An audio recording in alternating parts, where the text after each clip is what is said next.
નમસ્કાર મિત્રો, education with Jignesh ચેનલમાં તમારું સ્વાગત છે અને હું છું જિગ્નેશ. મિત્રો, વિદ્યા સહાયક ભરતીમાં ટેટ 1માં 11,000ની ભરતીમાં ફોર્મ ભરવાનો આજે બીજો દિવસ પૂર્ણ થયો છે, એટલે કે તારીખ 16/4/2026. અને આજના દિવસમાં જે છે એ ઘણા બધા લોકો જે છે એ ફોર્મ સબમિટ કર્યું છે, કેમ કે ગઈકાલે જે છે બપોરે જ ચાલુ થયું હતું. તો એના કારણે જે છે એ ઉમેદવારો જે છે એ ફોર્મ પહેલાં તો ભરતા હતા અને ભર્યા પછી જે તરત ઉતાવળમાં આપણે ના જવું જોઈએ સ્વીકાર કેન્દ્ર ઉપર, એટલે શાંતિથી લોકોએ ફોર્મ ભરાય. પછી આજે જે છે રેગ્યુલર સ્વીકાર કેન્દ્ર ઉપર જે છે એ ઉમેદવારોની થોડી ઘણી જે છે એ સંખ્યા જોવા મળી હતી.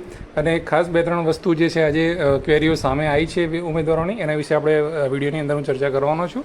તો બીજા દિવસે આજે એક મોટી ક્વેરી એ સામે આવી હતી કે 6 થી 8માં હમણાં વિદ્યા સહાયક મિત્ર લાગ્યા હોય અને એ અત્યારે 1 થી 5માં અરજી કરે છે, તો એમને જે છે એનઓસીની વાત જે હતી કે ઘણા મિત્રો એનઓસી લીધા વગર જે છે એ અમુક ગયા, તો એમને લોકોને ના પડેલી કે ભાઈ એનઓસી જોઈશે 1 થી 5માંથી 1 થી 5માં તમે આવો તો એનઓસી જોઈશે, એવી વાત આપણે જે છે એ ઠરાવમાં કરી લીધી. પણ ઠરાવની અંદર અર્થઘટનમાં એવું છે, તો તમે 6 થી 8ના વિદ્યા સહાયક છો તો 1 થી 5માં જાઓ છો તો તમારે એનઓસીની તો જરૂર પડશે. પછી તમારે બોન્ડ ભરવાનો નહીં થાય, પણ એનઓસીની તો જરૂર પડશે, બરાબર છે, કેમ કે તમે શિક્ષણ વિભાગમાં જે છે એ નિયમ છે, એટલે એનઓસી તમારે જોઈશે જો તમે 6 થી 8માંથી 1 થી 5માં આવો છો. તો આગળ જ્યારે જિલ્લા પસંદગી કરવા માટે જાઓ છો ત્યારે એ બોન્ડ તમારે નહીં ભરવો પડે, પણ એનઓસી જે છે અત્યારે ફોર્મ ભરવા માટે જોઈશે અને એનઓસી તમારે કઢાવવી પડશે. તો એક આ બાબત હતી.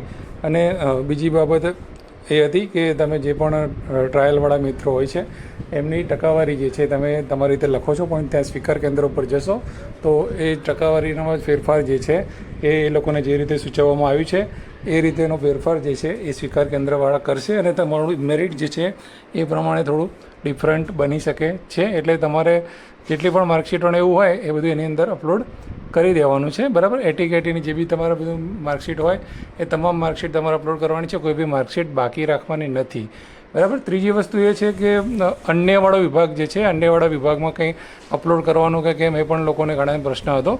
તો એ અન્યવાળો વિભાગ રહે એની અંદર શું અપલોડ કરવાનું છે, તો તમારું નામ કે સરનેમ મિસમેચ અંગેનું કોઈ સોગંદનામું તમે કરાવેલું હોય, બરાબર છે, તો એ સોગંદનામું જે છે એ તમારે અન્યવાળું જે રહ્યું એ બોક્સની અંદર તમારે અપલોડ કરવાનું છે. બીજી વાત એ છે કે માર્કશીટો જે છે એ પહેલા વર્ષની અને બીજા વર્ષની માર્કશીટ જે છે પીટીસી ડીએલએડની એ બંને માર્કશીટો મર્જ કરવાની છે અને અપલોડ કરવાની છે, અને ત્યાં પણ તમારે લઈ જવાની છે. તો ખાસ અમુક પ્રશ્નો જે આવી રહ્યા છે એ જેમ જેમ ફોર્મ ભરાતા જાય એમ લોકોને પ્રશ્નો જે છે એ ફેસ થતા જાય છે. ત્યાં ફોર્મ જે તમે આપવા માટે જાઓ છો તો ઘણા મિત્રો એમ કે અરજી ફોર્મ જે ભર્યું છે એમાં સુધારો થાય કે કેમ, તો અગાઉ પણ આપણે વાત કરી હતી અને ફરીથી આ વિડીયોના માધ્યમથી હું તમને જણાવું છું કે ફોર્મ તમે જે છે એ ભરો છો તો તમે સબમિટ કરી નાખ્યું તો વાંધો નથી, ફરીથી તમે લોગિન કરીને એની અંદર તમે સુધારો કરી શકો છો. પણ સુધારો તમે કરો તો પછી તમારે જે છે એની પ્રિન્ટ જે છે એ ફરીથી તમારે કાઢવાની છે. તમે ત્યાં સુધી એની અંદર સુધારા કરી શકો છો જ્યાં સુધી તમે સ્વીકાર કેન્દ્ર ઉપર જઈ અને ફાઇનલ સબમિટ કરાવતા નથી. સ્વીકાર કેન્દ્ર ઉપર એકવાર તમે જાઓ છો અને ત્યાં તમારું ફોર્મ સબમિટ થઈ જાય છે, ફાઇનલ સબમિટ થઈ જાય છે, તમારી ફી ભરાઈ જાય છે, પછી એની અંદર કોઈ સુધારો થશે નહીં.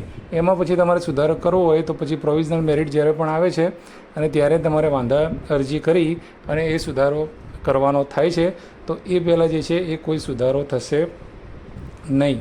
તો જેમ બને એમ જે પણ મિત્રો હવે બાકી હોય છે એ મિત્રો જે છે અને બીજા જાતિના પ્રમાણપત્રની બાબત છે કે તાલુકાનું જોઈશે કે મામલતદારનું જોઈશે, અંગ્રેજીમાં જોઈશે કે ગુજરાતીમાં જોઈશે, એ બધી વાત છે.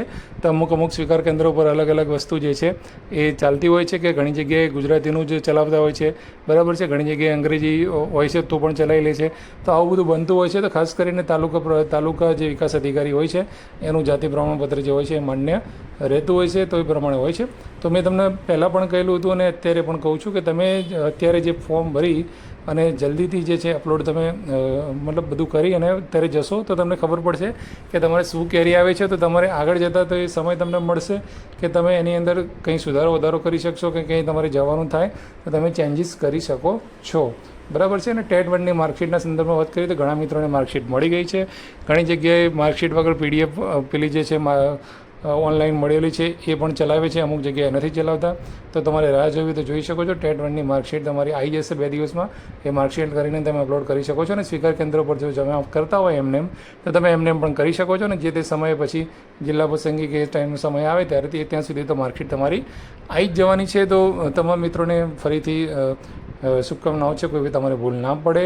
હજુ પણ તમારે કોઈ પણ પ્રશ્ન હોય તો કોમેન્ટ બોક્સની અંદર તમે આજે જણાવી શકો છો. દરેક કોમેન્ટના જવાબ જે છે એ સમય મળે આપવામાં આવશે. કાલે ફરીથી આપણે મળીશું. જય હિન્દ, જય ભારત. Thank you.